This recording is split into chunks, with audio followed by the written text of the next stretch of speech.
Hola, nosotros somos el equipo 7, el cual está conformado por Emilio Álvarez, Julio Hernández, Arturo García, Roselia López, Lucero Santos y su servidora, Fernanda Contreras. En este video les hablaremos acerca de las propiedades y características físico-químicas del suelo. Como primer punto, debemos saber qué son las características y propiedades físico-químicas. Estas son aquellas que nos mantienen informados sobre el comportamiento del suelo ante distintos factores, ya sean externos o internos. ¿A qué se deben? Bien, este tipo de características y propiedades se deben a la estructura microscópica del suelo. Una vez aclarado este punto, debemos saber cuáles son las características y propiedades que están presentes en el suelo. En, el, en este están presentes dos, las cuales son capacidad de intercambio catiónico y potencial Z. Capacidad de intercambio catiónico es una medida de la cantidad de cargas negativas presentes en la superficie de los minerales y componentes orgánicos del suelo, arcilla, materia orgánica o sustancias húmicas, y representa la cantidad de cationes que puede tener la superficie. Potencial Z es una medida de la magnitud de repulsión o atracción electrostática o de carga entre las partículas y es uno de los parámetros fundamentales que se sabe que afectan la estabilidad. En los siguientes minutos nos encargaremos de explicar detalladamente qué es, cómo podemos medirlos y cuáles son las aplicaciones de cada uno de ellos. Hola, nosotros somos el equipo 7, el cual está conformado por Emilio Álvarez, Julio Hernández, Arturo García, Roselia López, Lucero Santos y su servidora, Fernanda Contreras. En este video les hablaremos acerca de las propiedades y características físico-químicas del suelo. Como primer punto, debemos saber qué son las características y propiedades físico-químicas. Estas son aquellas que nos mantienen informados sobre el comportamiento del suelo ante distintos factores, ya sean externos o internos. ¿A qué se deben? Bien, este tipo de características y propiedades se deben a la estructura microscópica del suelo.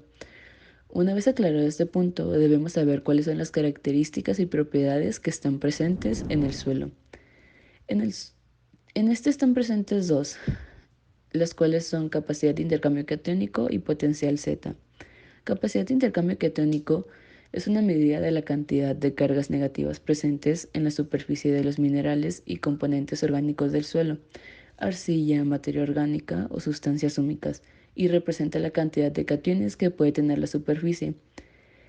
Potencial Z es una medida de la magnitud de repulsión o atracción electrostática o de carga entre las partículas y es uno de los parámetros fundamentales que se sabe que afectan la estabilidad. En los siguientes minutos nos encargaremos de explicar detalladamente qué es, cómo podemos medirlos y cuáles son las aplicaciones de cada uno de ellos. En la agricultura, el suelo puede verse como una batería, sí, parecida a la de tu celular. Y así como lo tienes que cargar todos los días, el suelo también debe cargarse de todos los nutrientes que absorben las plantas, porque ellas necesitan una cantidad X de iones. En esta imagen podemos ver los requerimientos de diferentes cultivos en México. Para saber cuántos iones puede retener el suelo, es preciso calcular la capacidad de intercambio catiónico. La capacidad de intercambio catiónico se expresa en centimoles de carga positiva por kilogramo o en miliequivalentes por 100 gramos de suelo. Esto es el número de miligramos de iones hidrógeno o su equivalente en otros cationes que pueden almacenarse en 100 gramos de suelo. Esto es un compuesto húmico. Está lleno de grupos funcionales como ácidos carboxílicos, fenoles, bases nitrogenadas, por mencionar algunos. Así se ve de más cerca. En el exterior vemos que está cargado negativamente y por medio del pH, el cual es una propiedad química del suelo, se disocian estos complejos en iones. En este esquema, ahora nos muestra una comparación entre la propiedad física muy importante, la textura. Mientras más arcilloso sea, más SiC tendrá. Todo lo contrario a los suelos arenosos, que carecen de esta propiedad, de la capacidad de intercambio catiónico. Ahora, en los inicios del siglo XX, el bioquímico alemán Hofmeister descubrió una serie de sales que tienen efectos consistentes en la solubilidad de las proteínas.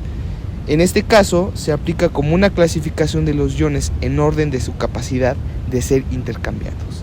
Es decir, es más fácil intercambiar un sodio que un calcio, porque el calcio tiene una carga de 2 positivo. Como se ve en la figura, el pH es determinante. Si es bajo, entonces el SIC también. Y si es alto, pues el SIC va a ser mayor.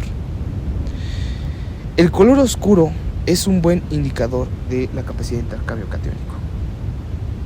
Aplicaciones de la capacidad de intercambio catiónico. Como bien se mencionó, la disponibilidad de ciertos nutrientes está sujeta al nivel de intercambio catiónico que exista en el suelo y que repercute directamente en la planta. Se podría pensar que a mayor capacidad, mayor producción podremos tener. Sin embargo, esto no es del todo correcto. De nada sirve tener una alta capacidad si nuestro cultivo no la aprovechará. Más aún, no es nada conveniente tener esa alta capacidad, entre comillas, si no vamos a aportar lo que la planta consume para el producto final. A la larga, esto será más perjuicio que un beneficio. Tratar de modificar la capacidad de intercambio catiónico será muy difícil debido a que es una propiedad y, como sabemos, la misma capacidad amortiguadora del suelo intervendrá y nos veremos en la misma situación, el querer cambiar algo que por definición es. Como segunda aplicación tenemos la selección de un cultivo apropiado. Recordando también que la mayoría de los suelos en el planeta tienen carga negativa, la planta se ve obligada a intercambiar iones de hidrógeno para que ingresen elementos en ella. Si bien en el suelo existen nutrientes con carga positiva, también existen elementos como lo es el aluminio, que una vez ingresado a la planta causa estragos y nuestra producción se ve afectada. Conociendo esto, podemos tener una alternativa antes de llevar a campo el cultivo de nuestra preferencia, seleccionando. El potencial Z lo podemos definir como que es una propiedad de las partículas coloidales que se encuentran en suspensión, y estas son las que indican qué tan grande es la magnitud que se encuentra entre su carga eléctrica comparándola con el medio dispersante. O bien también podemos decir que es una medida de la magnitud de la repulsión o atracción electrostática entre las partículas, y es uno de los parámetros fundamentales que se sabe que afectan la estabilidad. Y pues su medición aporta información detallada, por ejemplo, de las causas de la dispersión, agregación o floculación, y se puede aplicar para mejorar la formulación de dispersiones, emulsiones y suspensiones. La medición del potencial Z es una de las formas de acortar las pruebas de estabilidad mediante la disminución del número de formulaciones que en ese entonces pues se encuentren como candidatas. Esto pues con el fin de reducir el tiempo y los costos de las pruebas, así como mejorar pues la vida útil. En el tratamiento del agua, el monitoreo de la dosificación con mediciones del potencial Z puede reducir los costos de los aditivos químicos mediante la optimización del control de dosificación. Y pues la medición del potencial Z tiene importantes aplicaciones, ya que es pues una amplia gama de industrias, por ejemplo en la cerámica, en productos farmacéuticos, en la medicina, procesamiento de minerales, electrónica y tratamiento del agua. En la determinación, uno de los métodos usados para estimar el valor del potencial Z de una partícula que se encuentra en suspensión es la electroforesis. Es así que el potencial Z está sujeto a la movilidad electroforética, que a su vez esta depende de la viscosidad de la solución, de la diferencia de voltajes aplicado entre los electrodos y de la constante dieléctrica de la solución. Este desplazamiento se analiza mediante la incidencia de un rayo láser, cuya radiación es dispersada por las partículas móviles y ocasiona variaciones de su frecuencia. Dichos cambios de la frecuencia del láser se relacionan con la movilidad electroforética y finalmente con el potencial Z. Entonces, mientras mayor sea la movilidad electroforética, mayor será el potencial Z de las partículas que se encuentren en cuestión. El principio de determinación del potencial Z es muy simple, ya que se aplica un campo eléctrico controlado por medio de electrodos inmersos en una muestra en suspensión, lo que provoca que las partículas cargadas se muevan a través del electrodo de polaridad opuesta. Las fuerzas viscosas que actúan en la partícula en movimiento tienden a oponerse a este movimiento, estableciéndose un equilibrio entre ambas fuerzas de atracción electrostática y la resistencia de viscosidad. Principales usos y aplicaciones del potencial Z son los siguientes. La preparación de dispersiones coloidales, las cuales se utilizan en productos alimenticios, colorantes y productos químicos agrícolas. La utilización de dispersiones coloidales en los procesos de fabricación. Estas se utilizan en la fundición de cerámica, cemento y yeso. La utilización de fenómenos coloidales. Estas incluyen la detergencia, los fenómenos capilares, que son importantes en la humectación de polvos, la expulsión de petróleo de roca de yacimiento, la retención de humedad de nutrientes en el suelo y en el revestimiento de superficies, la flotación de minerales, la absorción de impurezas y la recuperación de disolventes. La destrucción de dispersiones coloidales no deseadas. Estas se producen durante el tratamiento de purificación de agua, la eliminación de aguas residuales, la deshidratación de lodos y la dispersión de aerosoles y nieblas. La utilización de la microelectroforesis. Proporcionan imágenes de partículas en movimiento, las bacterias y otras superficies biológicas. Conclusiones generales de la capacidad de intercambio catiónico y el potencial Z. En la capacidad de intercambio catiónico tenemos la retención de nutrientes, permitiendo el intercambio de iones y cationes.